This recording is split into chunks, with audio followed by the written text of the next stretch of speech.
class is by request. I've had a few students ask me about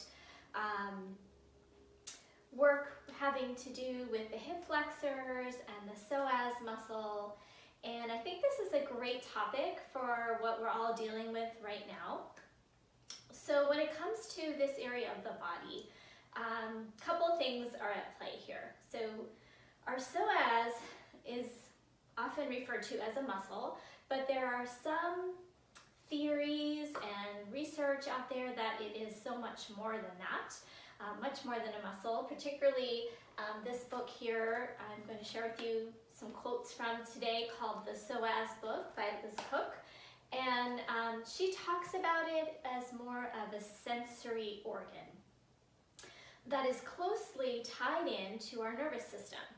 So you may have heard that this muscle that we call the psoas can be referred to as our fight, flight, freeze muscle. And I think there is definitely something to that.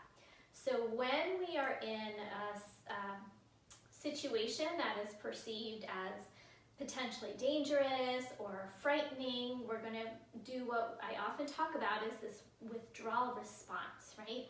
So here's person A, and they're dealing with a lot of stress in their lives. Maybe it's the pandemic that's causing them to feel a little bit like they want to close off and shelter and cocoon.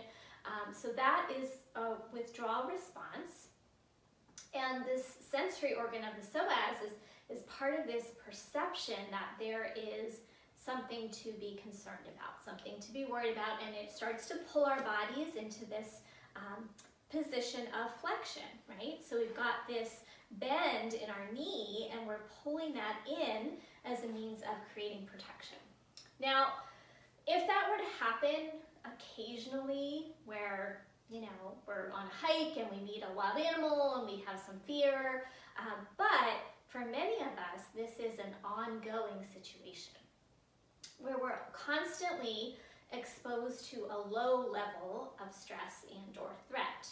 And so we're constantly going to be in that feeling of wanting to contract the body. And we start to develop this feeling of armoring in the body, creating more adhesions, perhaps tension, lack of range of motion, and our bodies can get stuck in these patterns. Our tissues, particularly our fascia and connective tissue, starts to adapt to whatever patterns we put our bodies in on a regular basis. Okay, so that's person A, dealing with the stress and anxiety, things like that, wanting to close off and cocoon.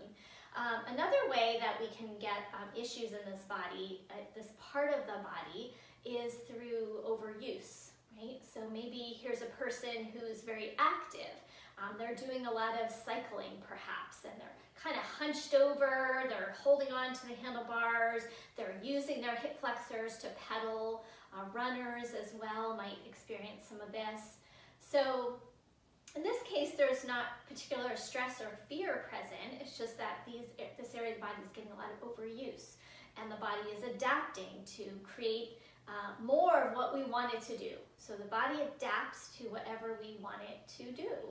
And so the practice today, whether you are that person who's kind of in fear or stress mode, or that person who's been overworking the muscle, in both cases, we have to be a little sensitive in approaching this area of the body. So for example, our inclination might be to get in there and really stretch it, go deep and, do more. And that's one approach, but I'm going to suggest that this area responds better to kind of a loving care approach, right? So we need to kind of baby step our way into those deeper stretches. We need to do some releasing. So we're going to do some breath work to help calm this area of the body, some constructive rest, some gentler stretches. We're gradually going to go a little bit deeper, but we're not going to go too intense with it because if we were to go for that full-fledged deep stretching, sometimes the nervous system is going to perceive that as more threat, right? So if we're overdoing doing that stretch, the nervous system might be like, whoa, maybe this isn't a safe thing to do right now, and it's going to cause more of that withdrawal, clenching, tightness. So we've got to approach it in a gentle way so that we can create an environment and perception of safety, so that this connection between our psoas, our nervous system, our muscles, our hip flexors can work together in a way that's not going to create more of that pain and tension. So we're going to need a few props for the practice today. I'm going to recommend having a blanket or two. I'm sitting on a folded blanket. We're not going to do too much sitting. I think we're all doing probably plenty of that, which can contribute to this issue here. So we're going to be on our backs for a good portion of practice. And so for that, I'm going to recommend a second blanket that is rolled up in a tight coil from the long side. And we'll keep that nearby. If you don't have a yoga blanket, you could also use nice firm pillows as well. And then later on in the practice, we'll also use some blocks. So have a block handy. You can also use like a little stack of books that would be very stable for your body. Again, pillow cushions could work in this case, but the firmer block is going to be the best option for what we're going to do with that. Okay? So if you need to, pause, get those things ready, and then we'll rejoin in just a moment. All right, so we're gonna come onto our backs, and some of you might wish to have a blanket under your head. Now, if possible, we're gonna do it without a blanket under the head, just so our spine can be very neutral. But if you feel like, you know, you need some support under your head, if you tend to kind of tip back and you're a little bit of rounding in your upper back, it might be helpful to have no more than 1 inch to 1.5 inches underneath your head. So don't make it like a really thick pillow or thick blanket. So keep that pretty mild. And then keep that rolled blanket within reach. We're not going to use it just yet, but just have it nearby. And then we're going to start in a pose called constructive rest pose. And this is one of the most effective ways for really starting to release this area that goes from our back, wraps around our pelvis and into the legs, and then also part of the hip flexors connecting from our knees to our hips. So just to help relax this area, we're going to spend a few minutes really kind of staying still, breathing, and really focusing on internal sensations in this area. So go ahead and come onto your back with a very small pillow, if at all, anything. And so before I come down, let me just show you. I'm going to have the knees together and the feet apart. Okay, that's the constructive rest position. So I'm going to have you come down, feet as wide as your mat. Let your knees drop together and then come flat onto your back. And then hands might be resting on your abdomen or at your side, whatever might feel good for you. And I'm going to have you just settle in there for a moment as I get some music started, and you'll just start breathing, focusing on your breath. So as you do so, starting to imagine that you're breathing along the center line of your body, from your pelvic floor to the crown of your head. And then visualize that as a straight line as you inhale, the breath going, inhale maybe from your pelvic floor to the crown of the head, and then the crown of the head to the pelvic floor. And see if you can feel like you're breathing along that central channel.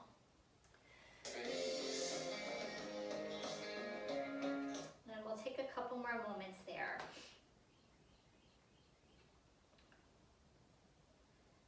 So continuing to breathe.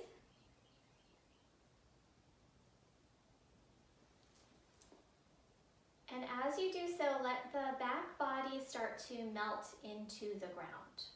So really relaxing into your shoulders, your spinal muscles, allowing everything to soften.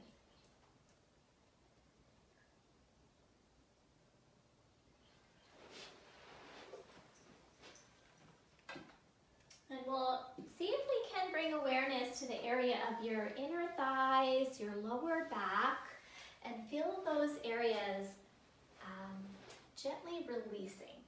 So let gravity kind of drop you into the ground. Relax the area of your lower back, relax the area of your inner thighs, and focus on that breathing up and down your spine.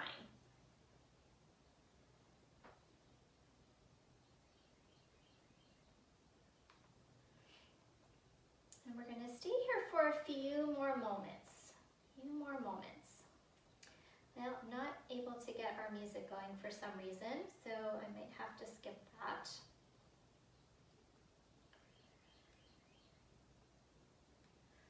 Let's take about 5 more complete cycles of breath.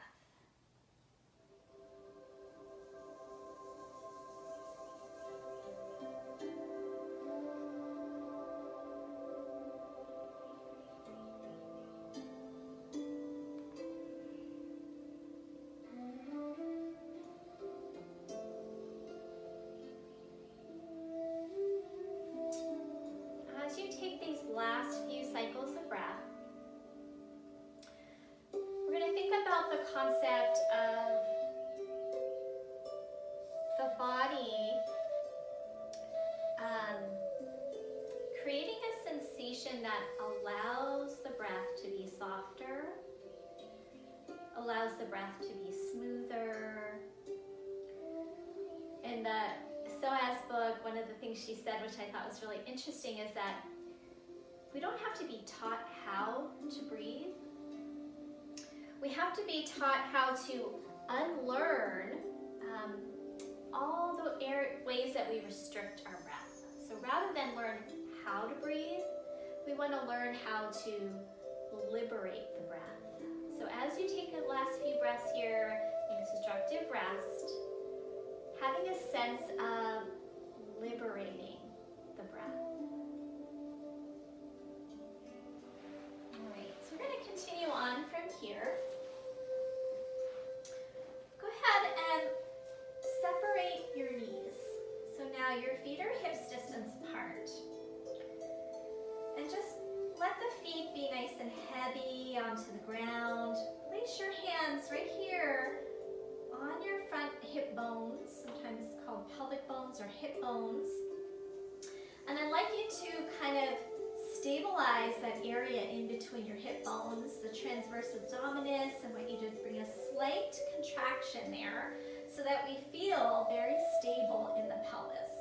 And then keeping your hands there so we can allow the pelvis to stay still, take your right leg and slowly straighten it out and hover it above the floor.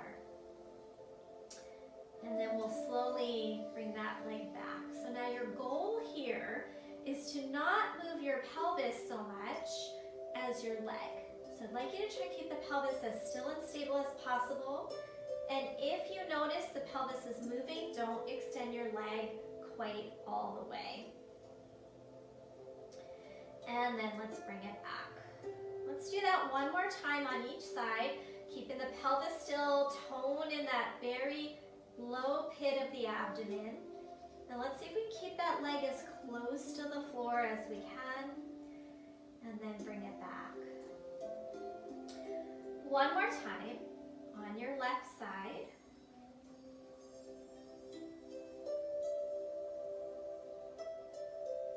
So a lot of times we can't move our legs independently of our pelvis. We've got a lot of built up tissue in here. So I want to try and learn to move these two parts of the body independently.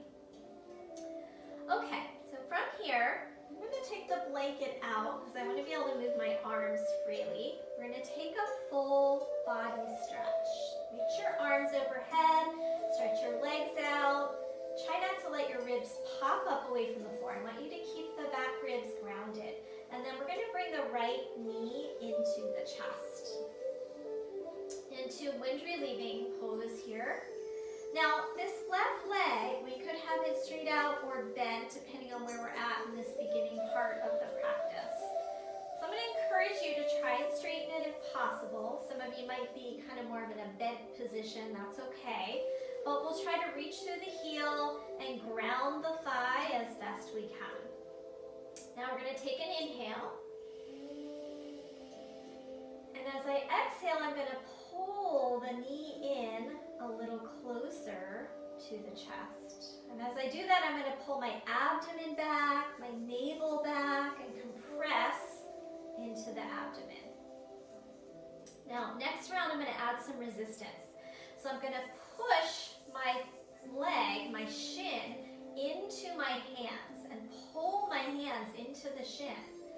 And then as I exhale, I'm going to pull it in toward the chest, squeeze the belly, the abdomen back, draw it in a little closer.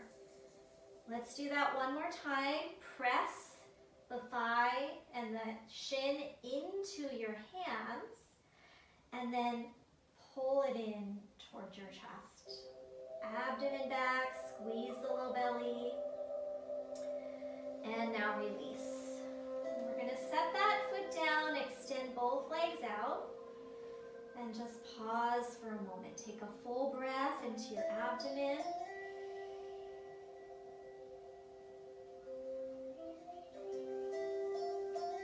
All right, let's try the other side. So we might want to start with bent knees just to make this a little more accessible initially. Bring your left knee into your chest. And decide, can we sneak this leg out? Or does it feel uncomfortable right now? Maybe we're kind of feeling stuck in the front of the hip. So we could bend that knee if needed, but otherwise we're going to extend through the heel, move the thigh bone toward the floor. Take an inhale, exhale, draw it in, draw your navel back, pull your belly in. And now adding the resistance work, press forward, shin and hands, you're going to feel that resistance, and then as you exhale, draw it in, pull the low belly in. Let's do that again. Inhale, move that leg away. Exhale, pull in. Hold it in. And then we'll release. Set that foot down, and we're going to extend both legs out. Take a moment. Breathe into your belly.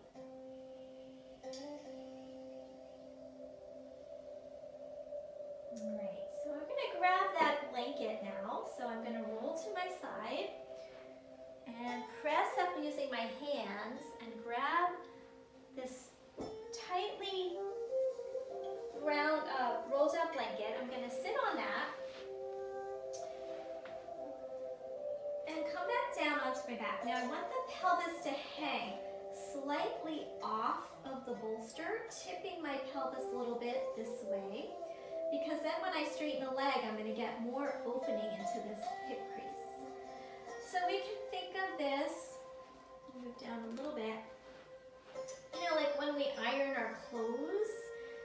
Some of us still do that sometimes. I don't do that too often anymore. But when we iron our clothes, we can't get that crease out. That's what this is like. It's like a crease that's really stuck there. So I want to try and open these creases up. Okay? So from here, I'm going to come back to that first position. Take the left leg out, and now I'm going to bring that right knee into the chest. It's going to feel a little different now. Make sure that your pelvis is still kind of tipping forward, right? And then bring that knee in. So we'll stay here. Resist. Press your shin into your hand. Inhale. Exhale. Draw it in. Reach through the left heel. And let's do that again. Inhale. Press away. Exhale, pull in. Abdomen back. One more time. Inhale, press away. Fill the belly, relax pelvic floor. Exhale, pull in. Now, release that right foot to the floor. Keep the knee bent. Take your left arm and reach it overhead. So we're going to reach through the arm, reach through the leg, lengthening this whole side of the body. I'm going to take an inhale, and as I exhale, I'm going to turn my head to the left and really reach through that arm. I notice a little something more in here when I turn my head. Breathing here, full breath in, and then exhale, draw the navel back. When I draw the navel back, I feel a little bit more sensation right here in the front of that hip. All right, return your head to center, release your arm, and release that foot. Okay, other side. So now we're gonna take the right leg, sneak it out, bring the left knee into the chest. Now, if it's hard for you to hold your leg, you can use a strap here around your shin. I should have mentioned that first side. So sometimes it's hard. My arms aren't quite long enough. You can get this by rounding, but I don't want you to do that. I want you to keep your shoulders relaxed. Okay, press forward, shin into hands. Feel the resistance. And then exhale, draw it in. At the same time, reach through that right heel. And again, inhale, leg moves away. Resist by pressing. And then draw it in. One more time, inhale. And exhale. Good. And then we'll set that foot flat, left foot flat. Reach the right arm overhead, reach through your your right heel and your right arm. Reach, reach, reach, and then turn your head to the right.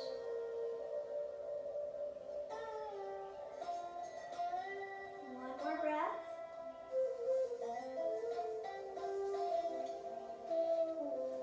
And then release. And then come back to center. And now we can stay on that blanket for another moment, but I'm going to see if I can take both legs out. So if this is too pinchy in your low back, you can go back to feet flat. Both legs out, reaching through the heels, and I'm going to take the arms and reach them overhead.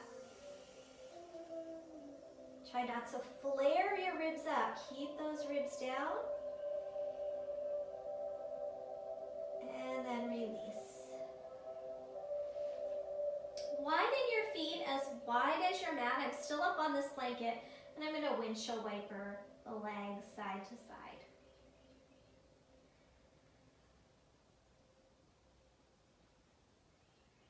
Okay, so coming back now, feet to center, I'm going to slide this blanket out of the way.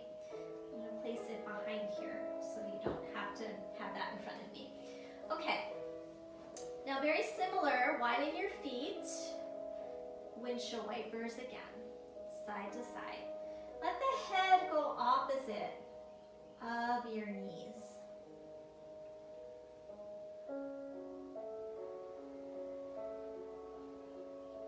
Now next time your knees drop over, I'm going to go to the left so you can see my legs a little better. Whatever side you choose is fine, but I'm going to take that outer leg foot and see if I can place it on top of the thigh. So my left foot is on top of my right thigh, which is increasing this sensation here for me on my front of my hip, down into my quad a bit. And then I'm going to reach the arms overhead and hold my right wrist. And now reach away through that top leg and top knee as I pull on the arm a bit. Then I'm going to turn my head over to the left so I can make more room to reach and lengthen, pressing my hip a little forward. So now I'm going to take a big breath in, filling my belly, and then exhale all the way. And when I think I've exhaled all the way, I'm going to take an extra puff of air out and reach. And then inhale, relax your arms, release that foot, and come back up to center. And then I'll windshield wiper again, side to side.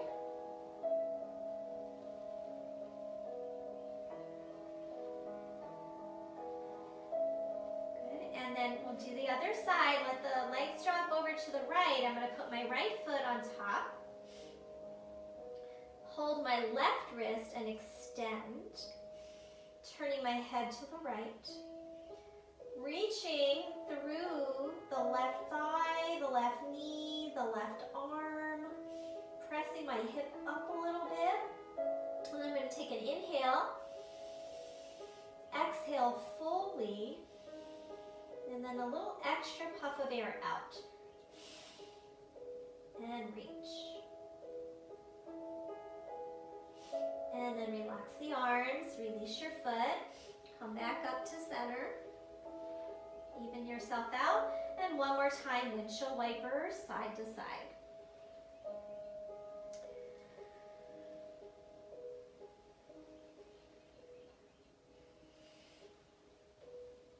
Okay, come back to center. Feet are hips distance apart.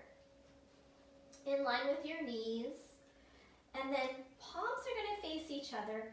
Inhale the arms overhead, gently pressing into your feet. Try not to flare those ribs and reach through your arms.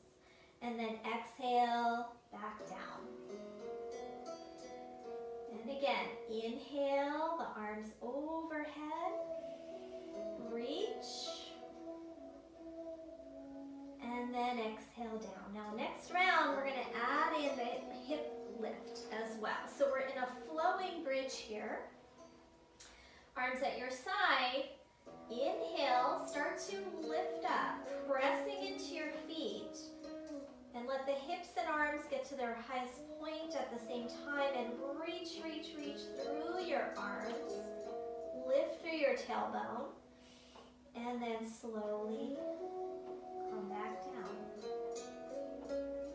Let's try that a few more rounds, and we're going to try and go with a nice long exhalation. That long exhalation starts to downregulate our nervous system, which again, we talked about there's a connection here between our nervous system and our psoas and our hip flexors. So inhale, lift up.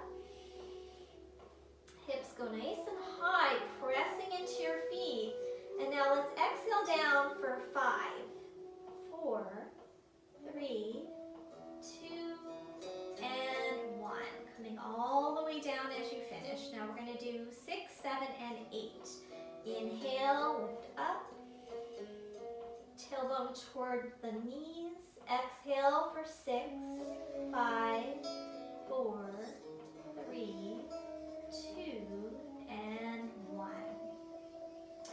So we start to slow our system down. This can create feelings of safety from the inside out. So our psoas is like a proprioceptive muscle, and sensing always where we are in space, how stable we are, and it's going to send signals to our nervous system if, it's perceiving this instability.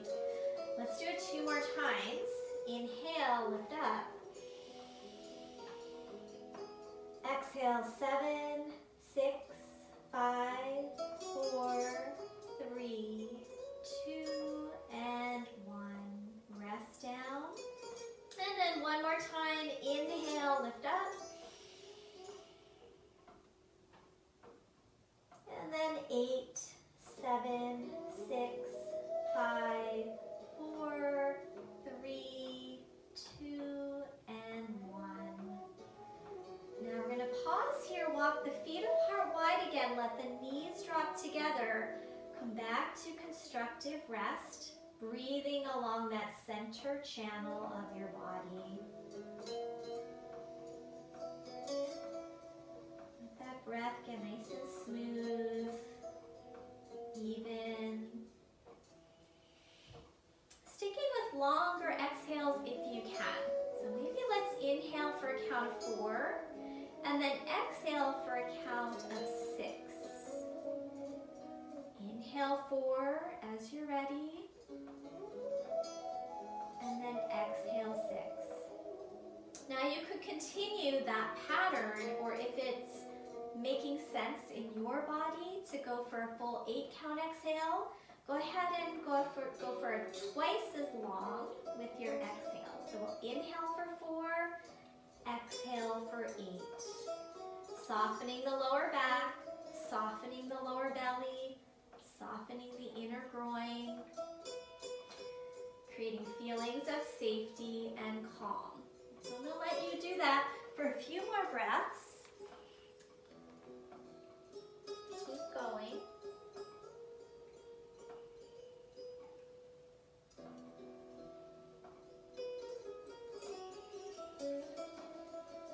Last 3 rounds of breath here.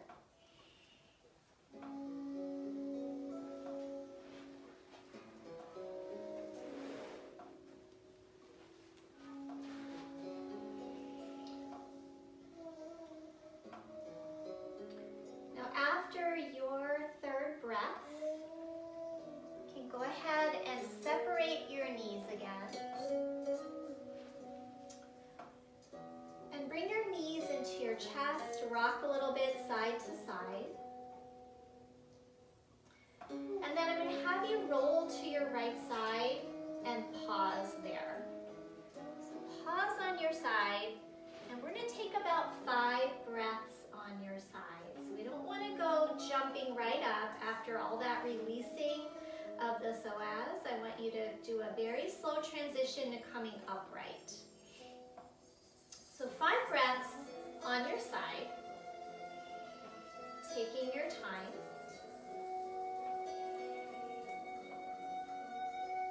No hurry. And when you feel like you've had those 5 breaths, you're going to use your hands to help press yourself up. Bring your head up very last. And we're going to make our way into tabletop pose, all 4s. Hands under shoulders, knees under hips. Patting those knees if you feel like you need some support. Let's take a few rounds of cat-cow to get some continual movement here into the pelvis and the spine. So inhale. Exhale, tailbone pulls down, abdomen lifts, push down into the floor. And then reverse. Inhale, looking forward, lifting the sit bones, the gaze. Keep your neck long. And then exhale, round. Now as you do a few more cycles, try to breathe along that center channel. So try not to wobble a lot here off center. Create a sense of stability, moving slowly. Rooting into palms and shins and feet as you exhale. And then inhale, continue that rooting as you lift the sit bones, the gaze, the chest.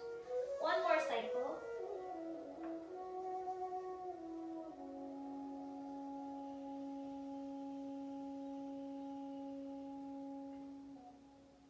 And now as you come into a neutral spine, we'll take a brief child's pose. Knees wide. Walk your hands forward and let your forehead come to the floor. Now if forehead to the floor is not accessible, we're going to stack up the palms or even put a block under your forehead. Now as you breathe here, as I often ask you in child's pose, I want you to breathe into the area of your lower back ribs. So area of our kidneys.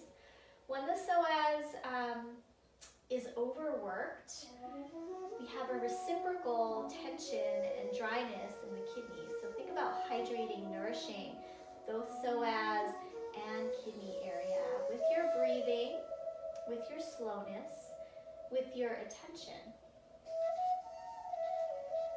So breathing into those back ribs, there's a strong connection there. When our psoas perceives there's something going on, it tends to cause a chain reaction. And our body starts to release those stress hormones like cortisol, adrenaline. So soothe the area of your adrenals and kidneys with your breath. According to the psoas book also, our psoas is not so much tight as it is exhausted. Right? So she talks a lot about exhaustion of this muscle. And then there's a lot more, could be clenching or instability. So from our child's pose, we're going to come forward onto the belly and do our Sphinx posture here. So we're going to prop up so that we're on our forearms, pressing down through the feet. We're going to press down through both arms, both inner wrists, and then pull back with the hands. So I'm pulling forward with my belly, pulling back with my shoulders.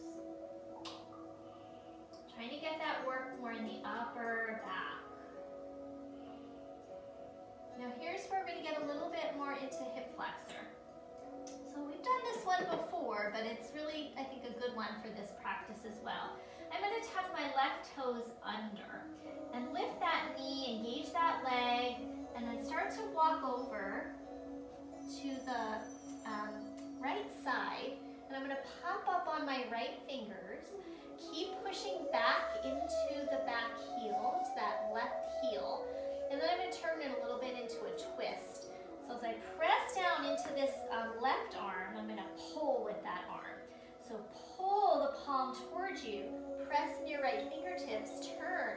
I'm feeling a pretty decent stretch in my left area of the hip flexor, front of the hip. Breathe here, one more.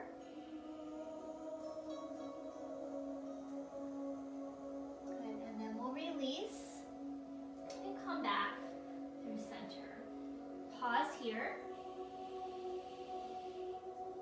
And then we'll try that on the other side. So now I'm going to tuck my right toes under, lift that kneecap, firm up the leg, pushing back through the heel.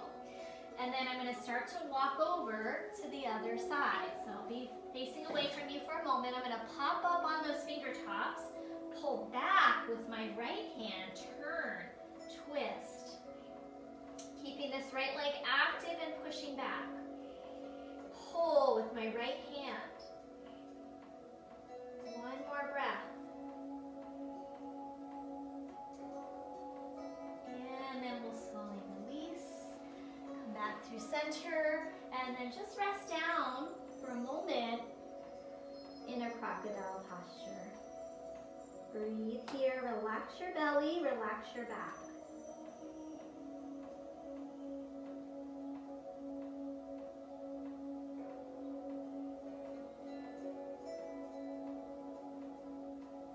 Great. Slide our hands back, press back into our tabletop. Now some of you might wish to have blocks here for some lunge work. So I'm going to bring those in. And then from table, I'm putting my hands onto the blocks and stepping forward with my right foot. Now certainly pad your knees if you feel like there's any strain in the knees. And I'm going to come upright. So another issue that happens with our hip flexors is it tends to pull our pelvis out of neutral, right? And anytime our pelvis is out of neutral, we're going to feel different areas of imbalance, particularly maybe in our lower back. We might get compression if the pelvis is pulling this way. I'm going to feel like a little compression into here. So we want to try and get out of that imbalanced pelvis, find neutral. So I'm going to back up enough out of this lunge that I can lift my front hip points up, lift my belly up, and draw the tailbone down until I feel like I'm in neutral. So to stay in neutral, I want to feel like the line of my pelvic floor is straight, parallel to the floor. So not tipped up or down, straight flat, okay? And I'm going to try as best I can to keep that. So I'm going to really need to zipper up the low belly, lift my hip points. I might even keep my hands here to lift that tissue up as I lunge a little deeper. So keep doing this, drawing the tailbone down, lifting the belly as you slide forward. Now if you can keep that without using your hands, put your hands on your thigh. Tailbone down, belly lifts, inhale. Exhale, trying to keep the chest lifted, slide into the lunge. One more here, inhale, backing out. Exhale into the lunge. Now let's hold it for a few version of the lunge, trying to pull that tailbone down, lift the hip points up, zipper the low belly, press down into the feet, into the foundation. I'm getting a pretty deep stretch here in that back hip flexor. Okay, from here, release your hands down. If you're using blocks, do stay with those. So for me, to have my hands on the floor, sometimes I have to round my back. And I'd rather have you keep a longer spine for today. So the blocks are really nice to have. I'm going to tuck my back toes under and lift that knee off the floor. But here's the fun part, as I'm going to call it. I'm going to let that knee drop almost all the way to the floor, but it's not going to touch. It's going to graze right above the floor. I'm pressing down into my feet. Now, take my left heel and shoot it back. Press back through that back heel, forward through the front knee, and let the back knee get heavier and heavier without touching the ground. And that's going to, again, give you that intense stretch in that back leg. I might even feel a little shaking going on if it's releasing. And that's happening right now. I can feel it. One more breath. And then we're going to let that knee lightly come back down. Untuck the toes. And walk both blocks inside the front foot. Walk your right foot a little bit to the right. I'm going to let that knee drop open. So I'm a little bit more open hip. That's optional. If that's too much, keep your foot flat. Now I can stay here up on my hands, or I can start to lower onto my forearms. With or without the block. So some of you might be okay all the way down on the floor. I'm going to keep showing with the blocks. Reach your chest forward. Now just for a moment, tuck your back toes, lift that knee up, push back through that heel, and reach forward with your front knee on a little bit of a diagonal because my toes are turned out. Push back into that heel. And now go ahead, let that knee come down again, and we're going to take a bit of a twist. So I'm going to bring my right hand onto the right thigh, turning open. Now if I lean back a little bit, like a baby back bend, it sort of gets into that back hip flexor for me a little bit more. You can stay with that or pick the foot up off the ground. You're going to squeeze it in first, so we're doing an active range of motion here, and then you can grab the foot if you like. Then again, for this one, I might kick the foot back and lean back into a little back bend, keeping my hips firming in as I do this. Curling open, kicking the foot back. And then I'm going to slowly release. Carefully bring that foot back into center, step it back. And then let's go for a brief child's pose. That was some deep work we just did there. So give yourself a moment to just release. Breathe again into that back kidney area, back into the lower back ribs. 3 more breaths.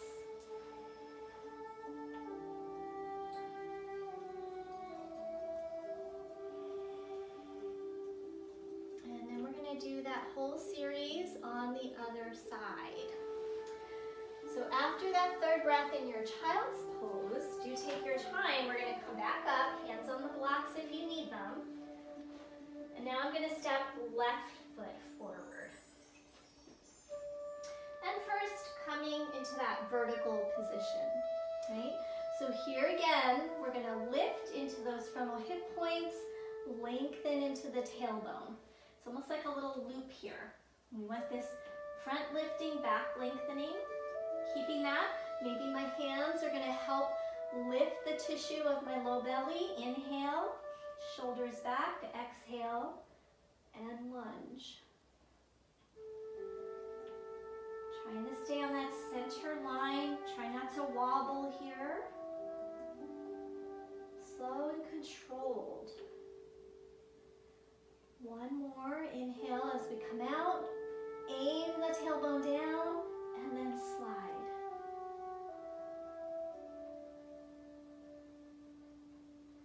All right, from here, hands down to the blocks again. And we'll lift that back knee off the floor. Keep your chest reaching forward, and now here comes that heavy back knee. Let that knee drop almost all the way to the floor. It's just gonna graze. Reach back through the heel, reach forward with your chest, and breathe.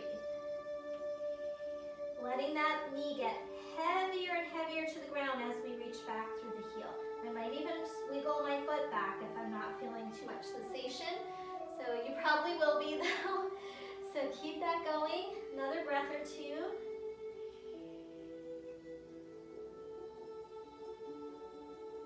And then slowly let it come down. We're gonna walk the blocks to the inside. So I'm trying to open this tissue here in the front of my hip. So now I'm back to this kind of lizard shape on side 2. Maybe I'll drop the left knee open. Maybe I'm going to lower my blocks, or hands might come to the floor. First round, we're going to come back up to the lifted knee. Push back into the back heel, keep the hips lifted, and then stretch the heel of the back foot, the right foot, away from the left knee. I'm feeling like space here in the hips and in the adductors, as well as in my hip flexors. All right, we're gonna lightly let that knee come back down, maybe untuck the toes. And then I can either stay here or come down onto the forearms, with or without blocks. I'm gonna do the twist. So I'm going to take my left hand onto the thigh, turning open. I might stay there. I might pick this foot up and squeeze it in first without any help to strengthen my hamstring. Turn open, lean back, and maybe catch the foot. It might not be accessible for everyone. Let it go if it's not. And then press my foot back into my hand, curling open. Breathing here, head goes back. And then slowly release. Carefully starting to walk it back. And then let's go back into our child's pose after side 2. Now notice as you come into child's pose, we are going back into flexion. But it is a nice way to kind of just let go of some of that work. Think about your sit bones tipping back, breathing into those back ribs, back kidneys.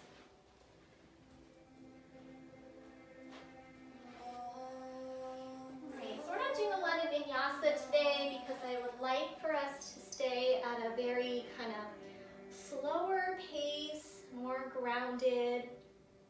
Plugging into the ground and gravity can be a really helpful tool for calming the psoas. So we're just going to come up to stand, work a few standing postures. Okay. All right, so we'll start with a lunge and we'll move toward a warrior 1, which can be a little bit deeper in that back hip flexor. So from here, hands on the hips for some stability. We're going to step forward with the right foot and come into a high lunge. I'm going to bend my front knee here. And then finding that neutral pelvis, I might need to bend the back knee again to aim the tailbone down, lift the front hip points up.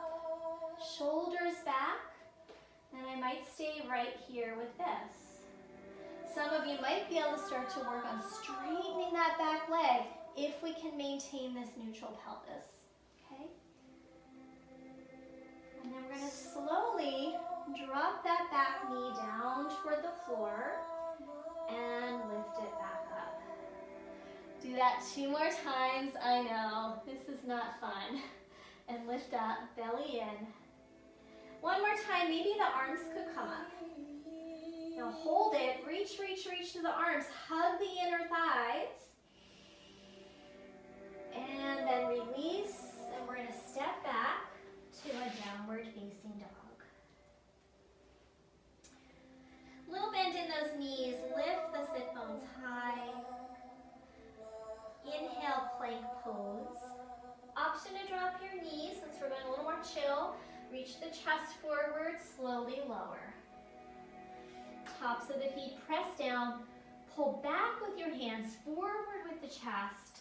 Should feel good to stretch out the belly. And then down dog. Let's go through table, toward a child's, toward your dog. We're going to walk hands back. Bending those knees, hands to the hips, reach through your chest as you root down, rise back up. Good. Okay, let's do that on the other side. Good, we only have two sides. Sorry, my mat keeps shifting. Left foot forward.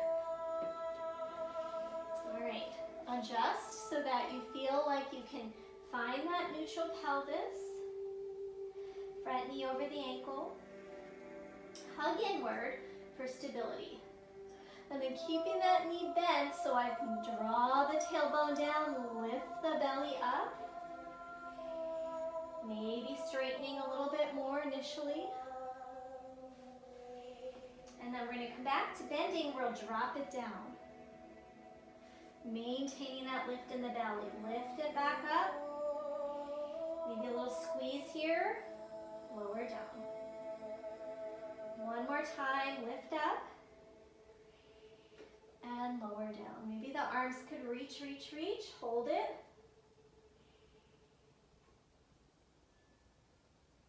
And then release. Hands come down, step back, downward facing dog.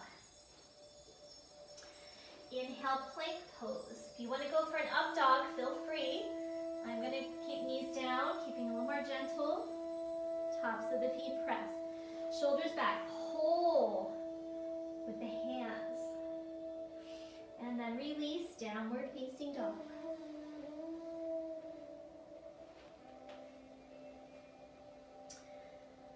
All right, hands walk back to the feet. Bring your hands to your hips, strike your heels down. Lead with the back of the head to come all the way up. Good. Okay, let's try this in a warrior one now. So warrior one is going to be a little more demanding on that back hip flexor, okay? Big step forward, right foot. Now, back foot, slight angle. I'm going to make sure the heel is grounded. So I'm going to straighten my front leg first. Really get that back heel grounded, reaching back through that heel until I feel the outer hips start to tone.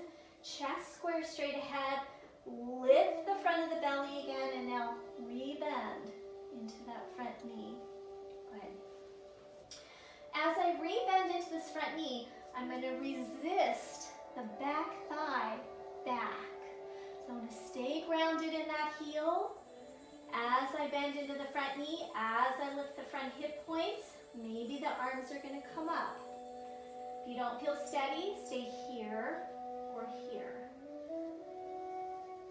All right. If the arms are overhead, reach up, up, up, get plank.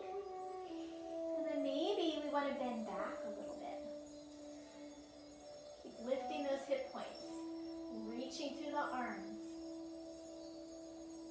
And then release. Hands down, step back, down dog. Your vinyasa here if you're choosing.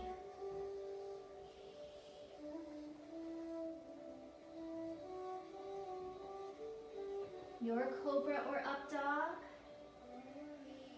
And downward facing dog.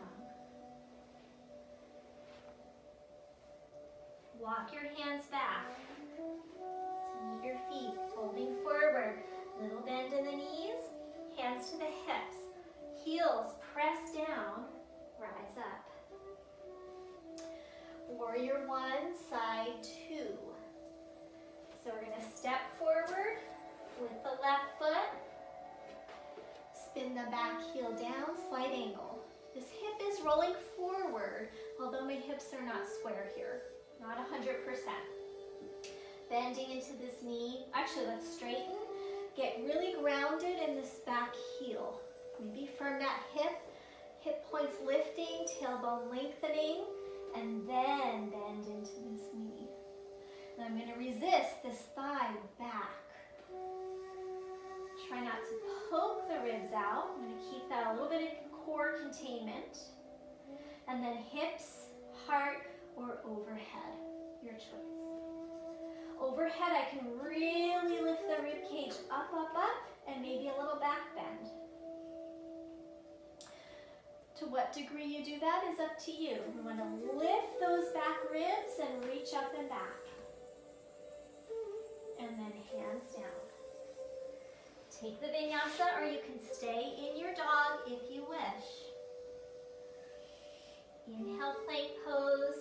Drop to your knees, chest forward, lower down. Meeting back in your dog. And then we'll meet in a child's pose.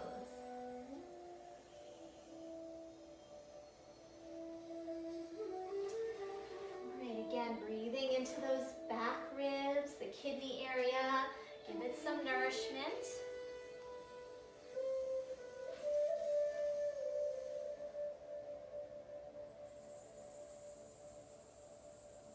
All right, we're going to take pigeon pose today, which can be a little bit of a challenge for some of us. So I want to give you some options. So pigeon pose, just real quick, I'm bringing my right knee forward, left leg back. If you find that that's not an accessible position for you with your front knee, you can do this pose on your back. Now, not so much psoas, but it's still going to give you the opening in the front hip. So just so you have something to do here, this is still good work to do. Okay, now those of you who are wanting to try the pigeon, you might want to have a folded blanket nearby. Because for some of us, it feels a little better on the knee to have some support under the front sit bone. Okay, so I'll be back to my dog. I'm going to slide that right knee by my right wrist. The shin bone comes back on a slight angle here, a little more gentle on the knee, and then option to slide this blanket in for some support. You can also use a block if needed. Now my chest is going to square forward, but just like I did earlier with that Sphinx, I'm going to tuck the toes, lift the back knee, push back into that back heel, and reach forward with my front knee, chest lifting, hug in toward midline. Maybe lift the chest, curl up a little bit as I reach back through that heel, and then place the knee down as far away as you can, so the knee shifts back. So I'm lengthening that area of the left hip flexor. Now I could stay here, or come into more of a sleeping pigeon, maybe walk down. Maybe I'm going to support my head on a block, or my hands, or the floor. I'm letting it be a little more passive now. So it's like dessert. We worked hard. So let yourself ease into it. If this is too much, do the version on your back. Now, if you want to go for a little bit more sensation here, pick up the back foot and squeeze it in so we have an active range of motion. I'm more using my hamstring. Try to see if you can feel like you're going to lift up the back leg. It's not going to go anywhere, but just that engaging of the back leg might help us open the hip.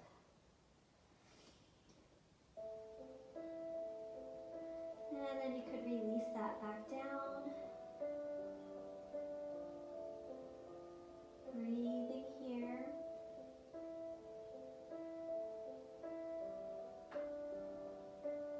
One more.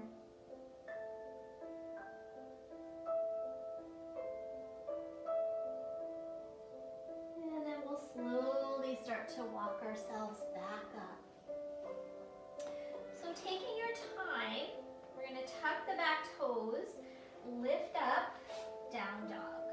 And then it might feel good to pedal things out here. Move around, let your hips swivel, bend your knees. And then when you're ready, pigeon on side 2, slide left knee forward, right leg back. Grab your blanket if you need that support. I'm going to skip it on this side, but if you need it, do grab it. And then toes tug. Lift that knee up and push back into that back heel, forward with the front knee, like you're stretching the inner legs away from each other. And then eventually set that knee down furthest away. And then maybe lift up. And then eventually we could come down to a more restful pigeon pose. Head can rest wherever it's comfortable, block, hands, floor. If I have any knee strain, I could try pressing down into that front shin a bit.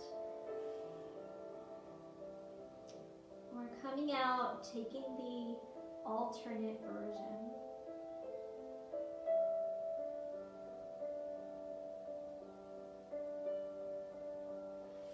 All right, slowly starting to walk yourself back up.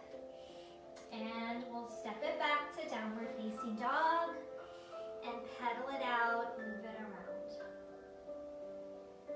Release. All right, knees to the floor. We're going to make our way onto our backs. And we're going to need to have that block for the next sequence. So we'll come into supported bridge. So on your back, feet flat, about hips distance apart. We're going to be on the back first, then we put the block in. Very challenging to stick the block in and then lower down. So we'll start on level 1 with the block. And we're just going to stay here for about a minute. I'd like you to kind of tip your tailbone up a little bit to lengthen your lower back. So nice slow breath along that middle channel.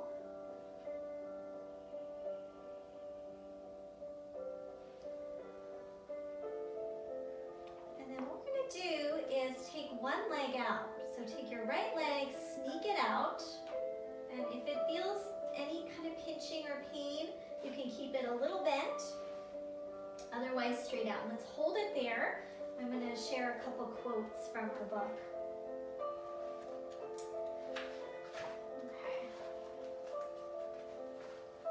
Maybe I'll come up. You stay there. We're going to take about 1 minute and then we're going to switch legs. Okay. So,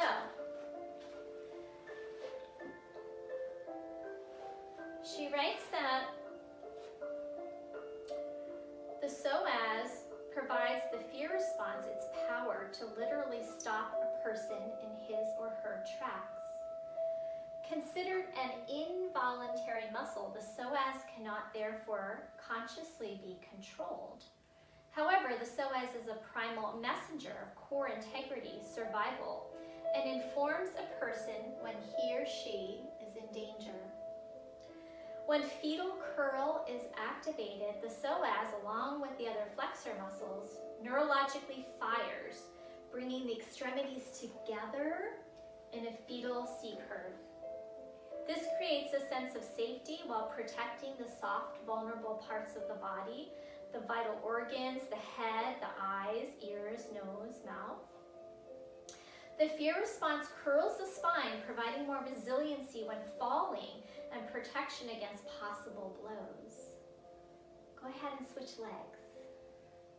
So it's not only a perceived threat of danger from the outside, but if the body is perceiving that we are unstable and we could fall, that could also contribute to this fear response. The whole being is involved when preparing for a fight, flight, freeze response. Adrenaline release, the pulse accelerates, the startle response Warding off expands the whole body by activating the extensor muscles in preparation for dynamic movement, for fleeing. The response fulfills itself through the action of running or warding off and standing one's ground. However, when the fear response fires repeatedly with little or no recovery time, this behavior conditions the body for its next attack by maintaining a state of perpetual tension. Because the organism no longer has the opportunity to return to a normal state of functioning, nourishment is diminished while the level of tension accumulates. This tension is experienced as anxiety. As the excitation builds, it radiates through the organs and the nervous system. Go ahead and now bend both knees. Both feet are flat. Have a breath or two there. Okay, so now if that went well for you, we're going to extend both legs out straight. And you might just sneak them out a little bit. They might not go all the way. Remember to kind of tip that tailbone up to lengthen your lower back. If it's comfortable, both legs out. If not, you could repeat one leg at a time. Holding here again, I'll share one more little quote from the book.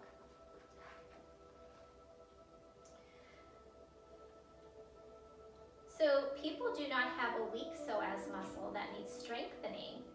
They have exhausted psoas muscles, often due to an overwhelmed nervous system. The exhausted muscle is only thought to be weak because it behaves unresponsibly. Eventually shortening the exhausted psoas influences our breath, organs, and nervous system. The shortened psoas now becomes a part of the reenactment through its dryness and lack of vitality, which triggers a continual sense of fear and anxiety. If, however, a person consciously experiences and acknowledges the sensation, it can ultimately motivate him or her to take action toward recovery, resolution, and the creation of healthy life. So now go ahead, rebend the knees again, feet flat. We're going to take one more moment there. Even though humans have the ability to imagine and fantasize, what gives an image or thought its life is the actual nerve excitation within the body. Thus, fear and trauma, biological, not psychological. Fear literally vibrates through the nervous system and stirs the blood. No matter how subtle an experience may be, when a person is afraid, he or she may naturally attempt to control the unpleasant feelings by holding the breath and by increasing muscular tension. These methods of control result in the formation of layers of muscular rigidity known as muscular armoring. So we're all kind of dealing with that right now in this situation, this low levels of fear, anxiety, threat. So this work that we're doing can really help us undo some of that emotional reactivity that shows up in our body. Okay, so now taking this again another step further, similar to things we've already done, but now a little bit further with the addition of the block here. If you feel like this is pretty mild, you can always tip your block up another level. I'm going to keep it on lowest setting for display demonstration purposes. I'm going to sneak my left leg out and see if I can bring my right knee in. Now I could hold on top of the thigh, I could hold behind the thigh, I could also use a strap as a little bit of an arm extender. I'm going to reach through my left heel. Maybe I'll take my right leg up straight.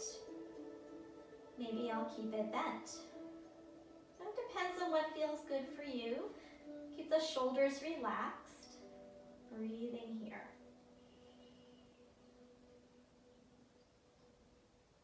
Every exhale, I'm pulling that knee a little closer, drawing my abdomen back. I might even work with a little resistance here, pressing the leg and hand into each other, making sure I'm kind of keeping this hip lengthening away, not crowding up by my ear. One more breath.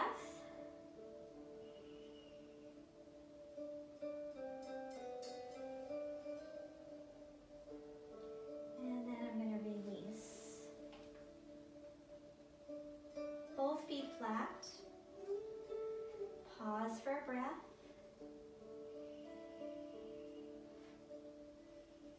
And let's try the other side. So I'm going to sneak that right leg out and bring the left knee in. Maybe just hugging it, maybe extending the leg.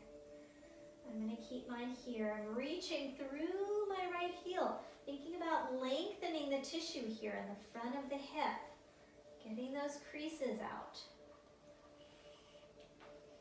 Shoulders maybe a little tucked in. A little bit of resistance here. Pulling leg, pressing leg into hands. Nice full breaths. One more.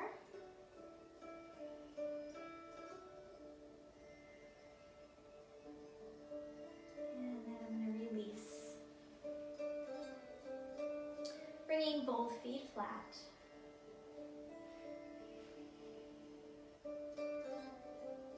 Making sure I'm getting a little lengthening to that tailbone. I'm going to drop the knees apart into a bound angle here. Kind of opens up again into this frontal hip area. Just letting gravity drop the knees.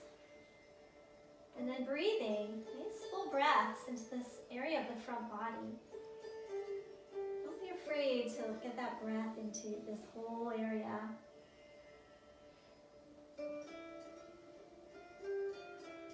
Remembering that we're trying to liberate the breath, not necessarily manipulate it. So the more we soften into this position, the more we might be able to get a little more change, a little more breath, a little more softening of this gripping of this tissue here in the front of the body.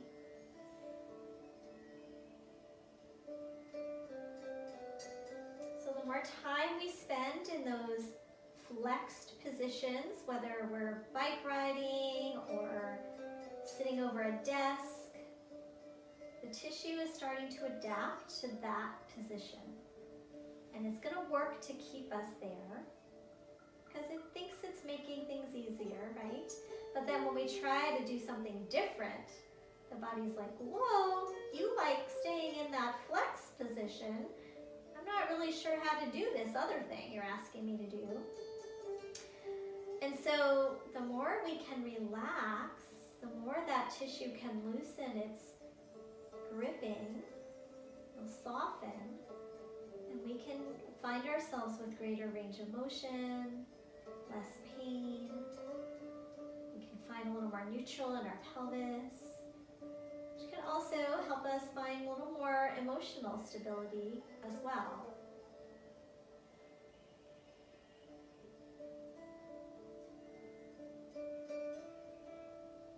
One more breath.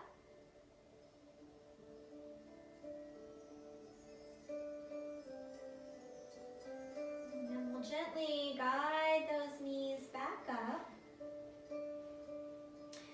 We'll lift the hips up and slide the block out of the way. Come down slowly, all the way back to neutral. Pause here, have a breath.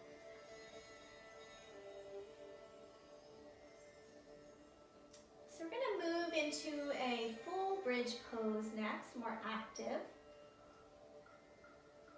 So keeping my feet about hips distance apart, relatively close to my sit bones. I'm going to have these robot arms, I call them. Elbows are down, forearms are straight up and down, palms facing. And then I'm just going to wiggle the shoulders in a little bit so my chest feels lifted. And then lengthen through the tail a bit and lift the hips up just 1 inch. Keep reaching the tailbone long toward the backs of the knees, and then I'm going to wiggle those shoulders under again. Press down into my elbows, my shoulders, my upper arms, my feet. And now I'm going to lift up as high as I can. I'm going to use my glutes, use my hips, outer hips, hamstrings are lifting me up, and I'm going to walk those shoulders under again, but don't pull them down. So we don't want to shorten the side body. We're walking them under, but not pulling down. You can hold the edges of your mat with your hands or interlace your hands and lift up even higher. Keep pressing into the feet, pull the feet towards you, and lift the hips up. We're opening that tissue on the front of the hip. Lift your upper spine as well into your chest. Try not to splay your knees. We've got 1 more breath. Now to come out, we're going to let go, undo the shoulders, 1 vertebra at a time, laying them down like a string of pearls. Tailbone is going to come down very last. And now pause and breathe.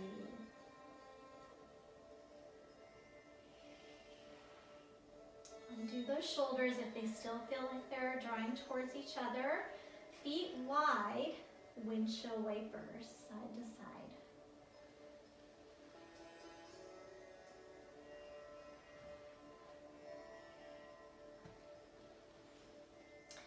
We'll move into a little bit of somatic work next. So this one can be a little bit on the deeper side of things, so if it's not appropriate for you, feel free to modify and or take a break. I'm going to take my right knee and drop it open like bound angle like I just did, and I'm going to tuck the foot behind my left heel.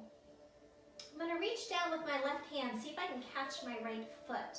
Now if you can't, you can always use a strap around your foot as another modification. And then I'm going to reach long through my right arm, look over my right shoulder.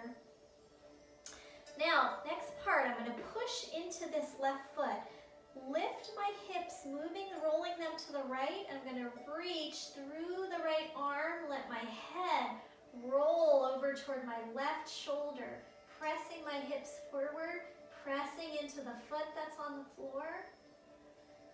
And release. Now I'm going to repeat that with a nice rhythm. So I'm going to press, reach, roll my head, squeeze the hip, and release. Close your eyes now that you have it and repeat.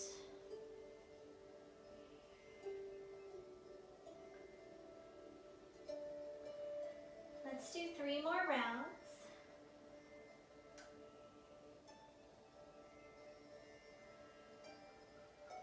Trying to move nice and slowly, feeling and sensing whatever you notice in your body. Where are you contracting, stretching? All right, that was my last one. I'm going to melt back down, let the arms come back. And bring that foot flat again. Have a breath here. Every time we breathe, let's try to just nice abdominal breathing along that center channel.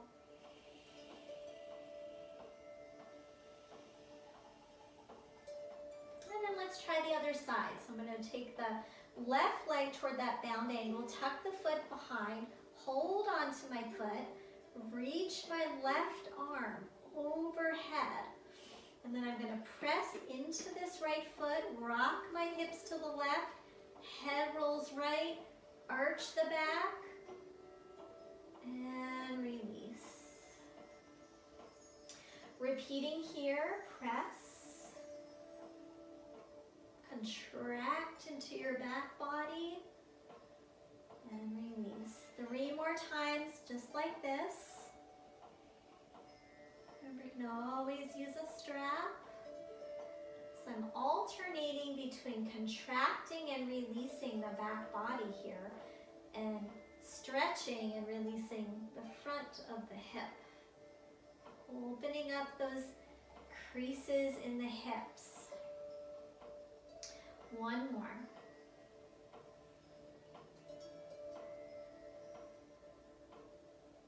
All right, so now come back to the center, adjust, and just do a little brief drop in. The arms come down, legs come down, body still and relaxed. Take a full breath.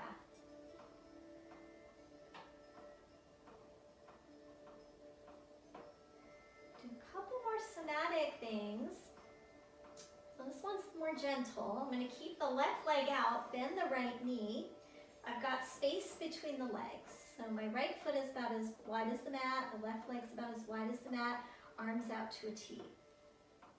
I'm going to press into this right foot, rock my knee over to the left, look to the right, squeeze the back of my glute and hip and stretch the tissue in the front of the hip.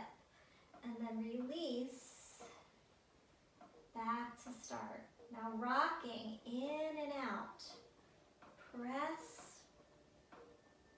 squeeze, and release. So we're not going to hold these. The somatic work, we rock in and out repetitively. We're pressing into head, arm, shoulder, foot. Let's do 2 more. Make sure we're continuing to breathe here.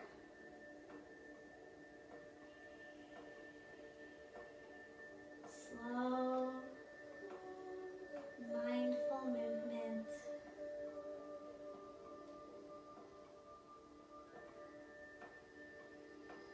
And then slide that leg out, have a breath, drop in to the ground, feel gravity, release.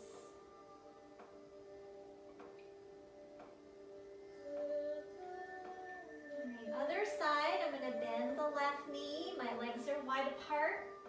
I'm rocking to the right, roll the head to the left, press down into the ground, squeeze, and then relax. Contracting into the back body, stretching into the front. I even press into my arm, head, shoulder, foot. Eyes are closed if that's comfortable for you, so you can really feel and sense within. 2 more.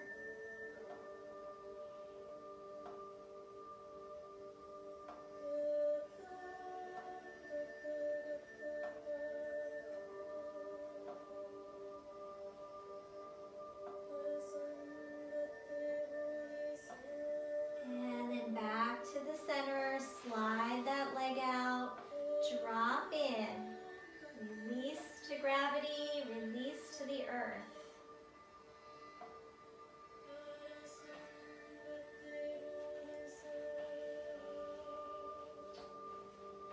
Bend both knees. Bring your knees into your chest. Rock a little bit across your lower back. Maybe even into the back ribs a bit. Kidney area. And then knees over the hips, shins pretty much parallel to the floor. Hands on your kneecaps. Take your right hand and push it into your knee and push your knee into your hand. Now with the left hand, you're going to pull. So right hand pushes, left hand pulls at the same time. Little stabilization, and then switch. Press with left, pull with right. And on your own, do a few more times. So this is just a little stabilization for this area. As I mentioned, the psoas being a sensory organ can sense when we are unstable in our bodies.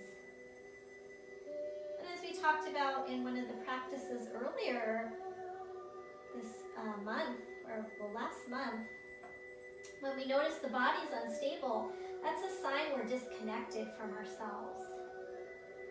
So pull and push. So reconnect to yourself, let the body feel more stable. One more time on the other side. Push, pull, stabilizing into the SI joint, the low belly, and then feet down.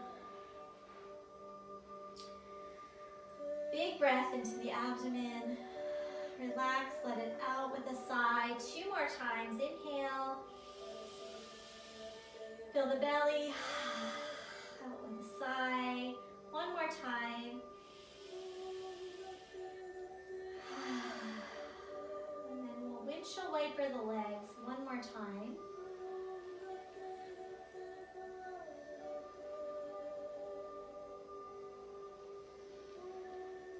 Letting the legs stay over to the right, look to the left.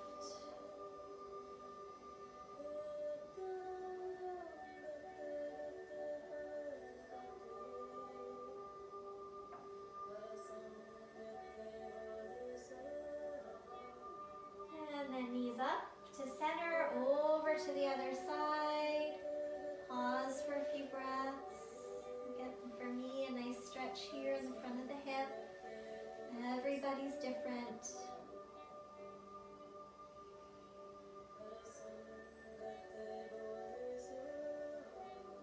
And then we're coming back up. We're going to come back to constructive rest. So feet wide, let the knees drop. Hands either on the belly or at your side. Slow, deep breaths along the center channel.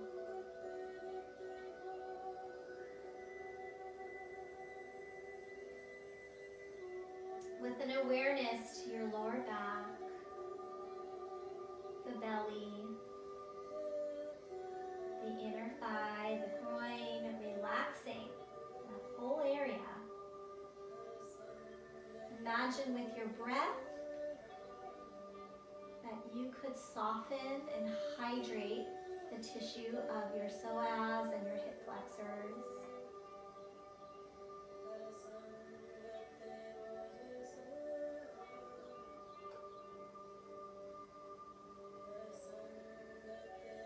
Melting tension from your face, from your jaw,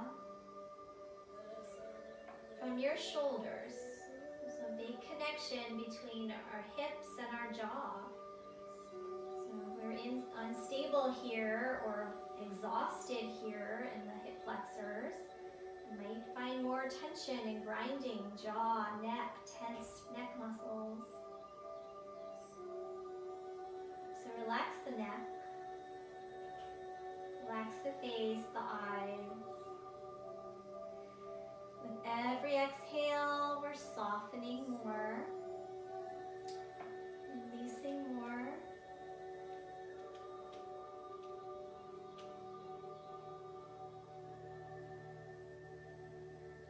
I'm going to have you stay where you are. I'm rolling to my side. I'm going to press up.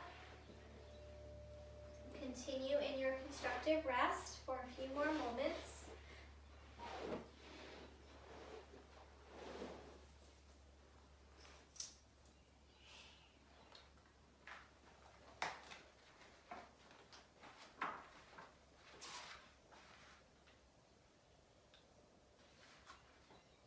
Melting the back into the ground.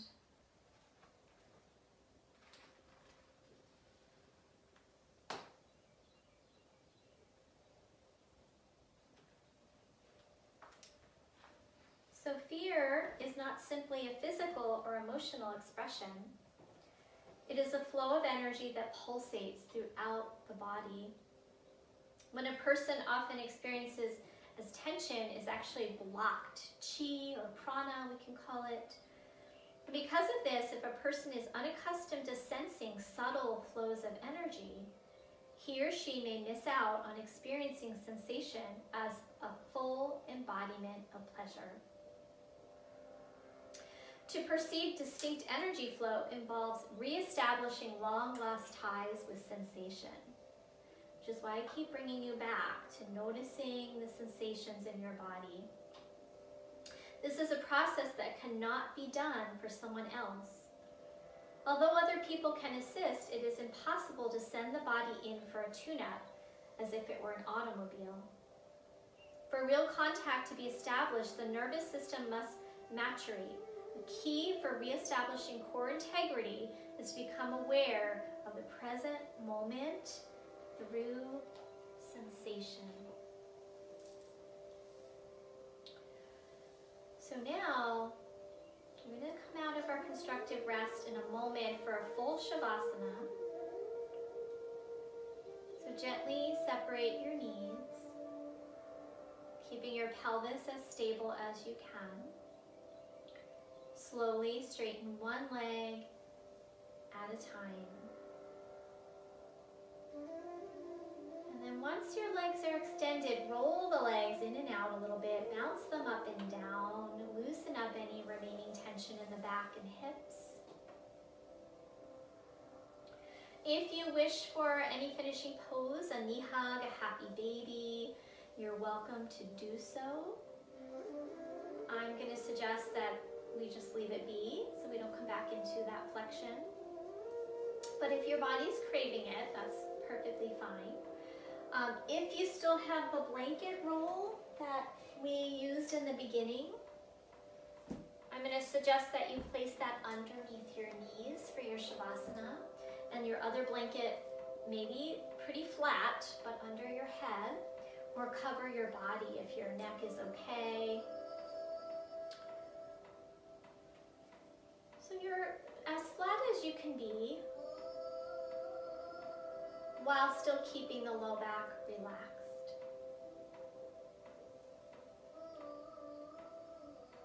And then with every breath cycle, a little more settling into your back body. Let your back body soften into the ground. And then let your front body soften towards your back body. The shoulders heavy. With every inhale, let it be soft, smooth. And then let every exhale be a releasing, a deepening of your relaxation, being aware of sensation in your body. Notice where you feel you're trying to hold yourself together or hold yourself up away from the earth. And as you feel and sense that you're holding somewhere, release it. Maybe even use those words in your mind as you feel an area of contraction or effort. Keep your awareness there and think, soften, release.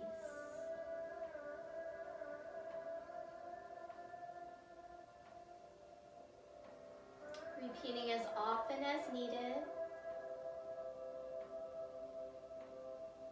so that your whole body loosens its grip. Your whole body relaxes its efforts. All the tissue becoming liquefied,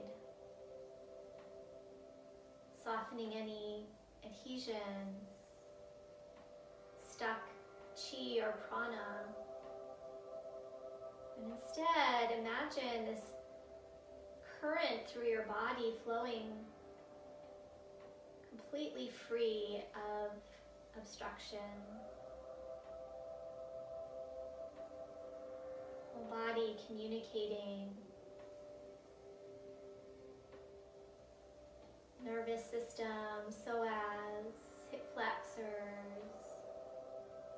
brain, gut. So much going on right below the surface of our awareness.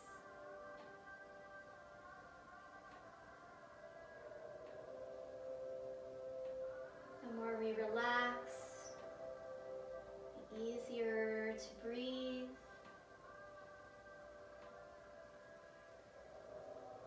Our digestion able to function more easily, efficiently.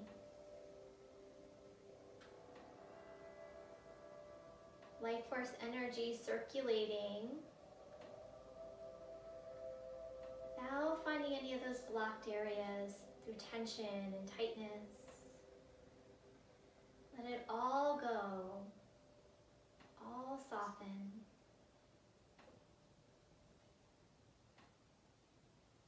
Soften from the inside out.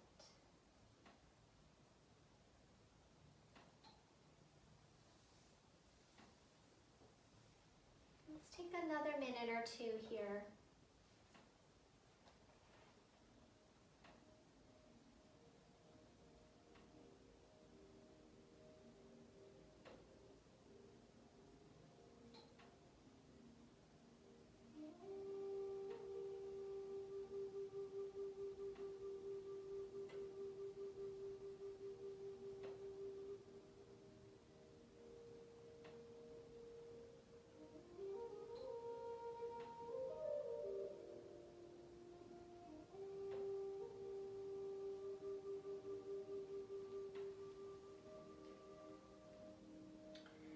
So, staying where you are for a couple more moments, I'll share one more reading. This is from the Tao Te Ching from Lao Tzu. Human beings are soft and supple when alive, stiff and straight when they die. The myriad creatures, the grasses and the trees, are soft and fragile when alive, and dry and withered when dead. Therefore, it is said, the rigid person is a disciple of death. The soft and supple and delicate are lovers of life. An army that is inflexible will not conquer. A tree that is inflexible will snap. The unyielding and might shall be brought low. The soft, supple, and delicate will be set above. So it is clear that working with habitual holding and stress patterns is the key to unwinding and healing a chronically flexed, dry, or stiff, or overstretched psoas muscle.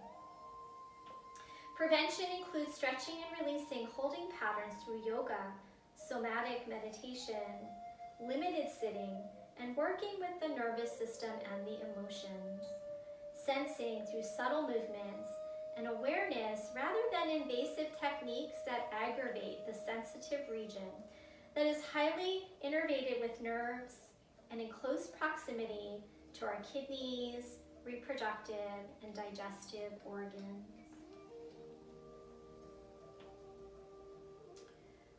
So take a moment now to reawaken gently, slowly.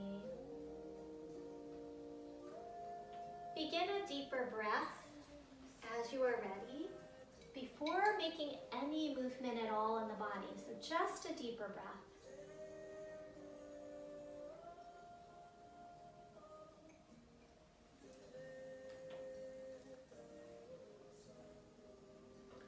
And when you feel ready, begin little movements in your fingers and your toes. And as you feel inclined to do so, maybe some more stretching, big full body stretch, hug your knees, whatever you need to do before coming to your right side. As you arrive on your right side, I'd love for you to stay there on your side for a few breaths. So we're not going to undo our work by popping up and just getting right into life. So gradually transition 3 or 4 breaths on your side. And then when you're ready, we're going to use the arms, lead with your back, bring your head up very last. And we'll find a comfortable seat.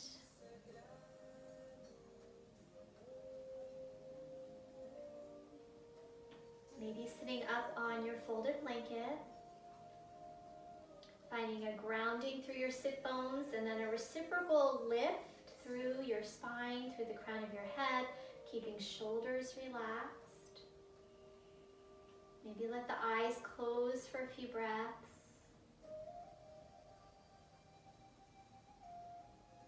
Notice any changes from when you first arrived on your mat. How are you feeling physically, emotionally, mentally? How's your breath?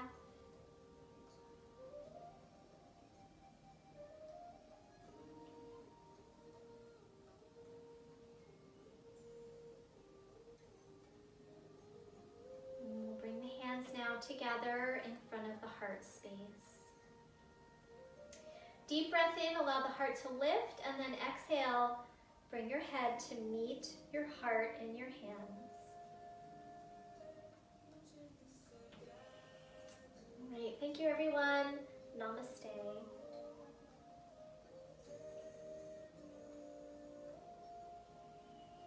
Thank you for coming to yoga today, and I will see you next time.